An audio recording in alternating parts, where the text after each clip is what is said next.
Understanding, clarity and direction. क्या है ये तीन चीजें?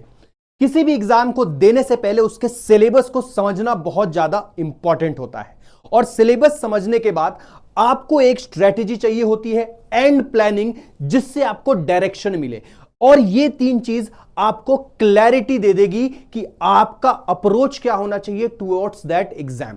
तो नमस्कार दोस्तों, मैं सतीश कुमार आपका स्वागत करता हूं class 10th end game channel पर। और आज हम डिस्कस करने जा रहे हैं साइंस क्लास 10th का ओवरव्यू, जिसमें हम देखेंगे कि भैया सिलेबस क्या है, कुछ चेंजेस हो रहे हैं क्या, सब्जेक्ट वाइज वेटेज कितना है, ठीक है। इसके अलावा इंपॉर्टेंट टॉपिक सर बता दो, तो अभी से हमें क्लैरिटी रहेगी कि किस चैप्टर पे ज्यादा फोकस करना है। तो चैप्टर और टॉपिक सभी चीज लेकर आया हूं।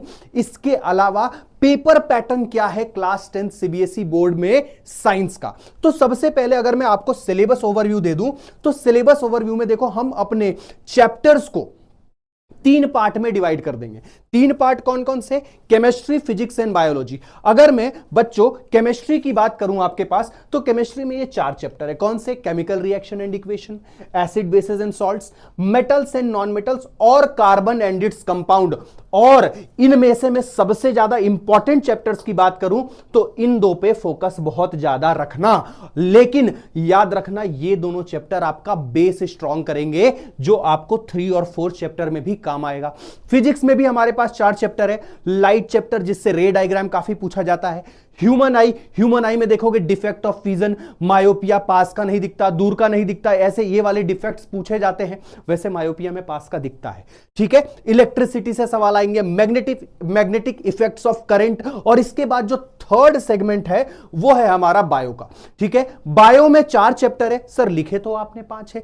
ये जो 5वां चैप्टर, इसको ईवीएस सेगमेंट का मैं कहता हूं कि our environment belongs to EVS segment, ठीक है। लेकिन याद रखना, अगर मैं इस आवर एनवायरनमेंट वाले चैप्टर को बायो में इंक्लूड कर दूं, तो बायो का वेटेज बेटा सबसे ज्यादा हो जाएगा। और यही सब्जेक्ट वाइज वेटेज मैं आपको बता रहा हूं।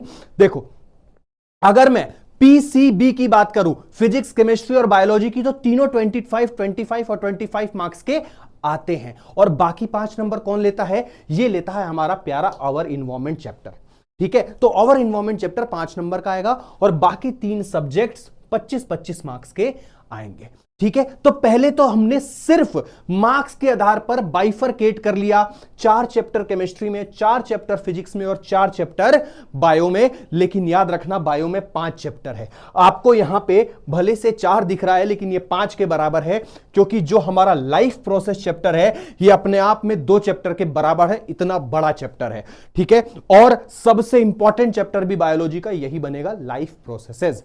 ये बात ध्यान रखना।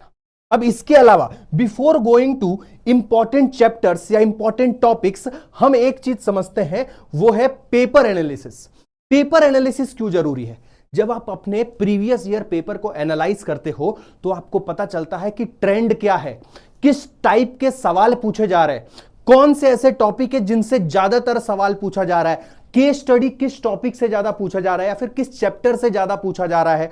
इसके अलावा जब उस पीवाईक्यू को आप अपने घर पे प्रैक्टिस करोगे, तो आपको टाइम मैनेजमेंट सिखाएगा, प्रेशर हैंडल करना सिखाएगा। मैं हमेशा बोलता हूं बच्चों, 10th का सिलेबस बहुत छोटा है, लेकिन फिर भी बहुत ज्यादा ऐसे बच्चे नहीं होते जो 90+ क्रॉस कर पाते हैं।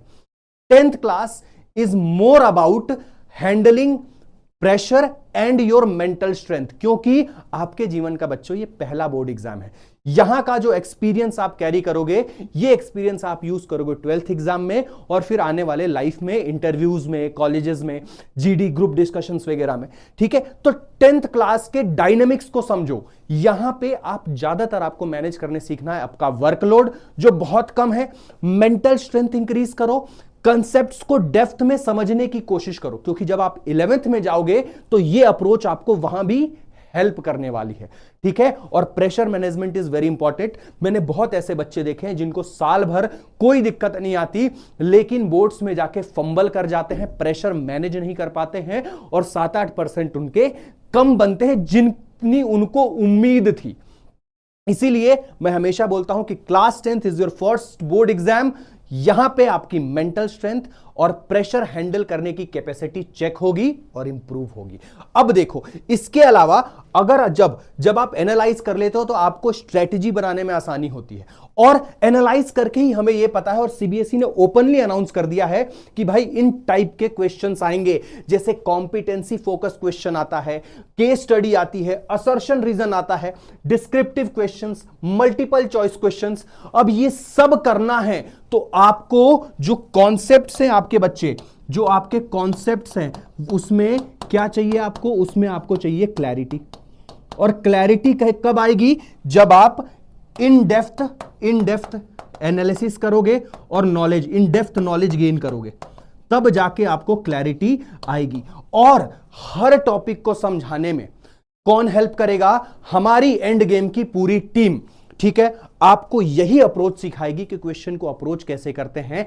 और अगर मैं इन सब का जरिया बताऊं, खास करके कॉम्पिटेंसी और केस बेस्ड का, तो ये कॉन्सेप्ट के एक्टिविटीज जो दिए रहते हैं चैप्टर्स में, उनमें छुपा हुआ है। एक्टिविटीज को अच्छे से समझो, रियल लाइफ एग्जांपल से टॉपिक को समझो, तब आपके ये पॉइंट्स अपने आप कवर होने लग जाएंगे। और जब आप डेप्थ में पढ़ोगे तो आपको कोई सा भी क्वेश्चन पूछ लिया जाए, किसी भी टाइप का पूछ लिया जाए, आपको डर नहीं लगेगा। और इसी बेसिस पर जो लास्ट कुछ ईयर के ट्रेंड्स है, उन ट्रेंड्स पर बेस्ड ये है आपके सबसे ज्यादा इंपॉर्टेंट चैप्टर्स। केमिस्ट्री में मेटल नॉन मेटल्स और carbon and its compound, biology में लाइफ प्रोसेस और हेरिडिटी, और फिजिक्स में सबसे ज्यादा वेटेज वाला चैप्टर है इलेक्ट्रिसिटी। और इसी चैप्टर में बच्चों को सबसे ज्यादा डिफिकल्टी आती है कॉन्सेप्ट्स को समझने में, पर आपको कोई चिंता नहीं करनी है क्योंकि एंड गेम की टीम आपके साथ है। इसके अलावा कुछ इंपॉर्टेंट टॉपिक्स भी मैं अभी से ही बता दे रहा हूं। साल भर इन टॉपिक्स पे ज्यादा फोकस करना, यही वो टॉपिक्स है जिस पर सवाल ज्यादा पूछे जाते हैं। डिकम्पोजिशन रिएक्शन, इसमें भी आप लोग ये पढ़ सकते हो, ठीक है। इसमें भी अगर मैं मोस्ट इंपॉर्टेंट टॉपिक्स की बात करूं बच्चा, तो वो है रेडॉक्स रिएक्शन पे काफी सवाल पूछे जाते हैं, क्लोर अल्कली प्रोसेस, ठीक है, पीएच के एप्लीकेशन पे सवाल। इसके अलावा एक्सट्रैक्शन ऑफ मेटल और इलेक्ट्रोलिटिक रिफाइनिंग, एस्टेरिफिकेशन, सेपोनिफिकेशन, ठीक है, cleansing action of soap, chemical properties of ethanol, ethanoic acid, इन सब पे सवाल काफी कॉमन था। आप जाके पीवाईक्यू उठा लो, इसी साल का पेपर एक बार देख लो अपने सीनियर से मांग के, इन सभी टॉपिक्स पे आपको क्वेश्चंस दिखेंगे ही दिखेंगे। इसके अलावा अगर मैं बायो सब्जेक्ट की बात करूं तो आपकी बायो वाली जो डॉक्टर मुस्कान मैम है, उन्होंने ये टॉपिक लिख के बताया है, जैसे nutrition, respiration, transportation, excretion, nephron का डायग्राम, मैम ने कहीं लिखा होगा नेफ्रॉन का डायग्राम, हार्मोन्स, वो monohybrid cross, dihybrid cross करके आप हेरिडिटी में एक चैप्टर पढ़ोगे, वहां पे ये मेंडल्स एक्सपेरिमेंट का ही है, ये मोनोहाइब्रिड क्रॉस और डाई हाइब्रिड क्रॉस, ठीक है। 5th चैप्टर जो हमारा आवर इन्वायरमेंट है, उसमें सबसे ज्यादा फेमस है बायोमैग्निफिकेशन, 10% लॉ, ठीक है, टाइप्स ऑफ वेस्ट। तो ये सारे इंपॉर्टेंट टॉपिक्स है। और ऐसे ही इंपॉर्टेंट टॉपिक्स आपके फिजिक्स में भी है। लाइट में रे डायग्राम, ये काफी पूछा जाता है। Electricity, Ohm's law, circuit resistance, ठीक है, सीरीज पैरेलल कॉम्बिनेशन पूछा जाता है। ह्यूमन आई में जो डिफेक्ट्स होते हैं, एटमॉस्फेरिक रिफ्रैक्शन पे सवाल, ठीक है, joules law of heating, electric power, magnetic effect में फील्ड लाइंस पे काफी सवाल पूछा जाता है। फ्लेमिंग लेफ्ट हैंड रूल पे सवाल पूछा जाता है। तो ये सारे इंपॉर्टेंट टॉपिक्स हैं। और देखो अभी साल का स्टार्ट है और उसी में मैं आपको सारे इंपॉर्टेंट टॉपिक्स बता रहा हूं। तो अगर आपको इस वीडियो की पीडीएफ चाहिए तो वीडियो के डिस्क्रिप्शन में टेलीग्राम का लिंक है, वहां आके आप हमसे जुड़ सकते हैं और नोट्स हो चाहे वीडियो का ये पीडीएफ हो, उसको आप आसानी से प्राप्त कर सकते हैं। ठीक है बच्चों, इस वीडियो में इतना ही। कमेंट करके बताओ अगर कोई और सुविधा चाहिए आपको हमारी टीम से। हम मिलते हैं आपसे अगले वीडियो में, तब तक के लिए बाय बाय, टेक केयर, जय हिंद, जय भारत।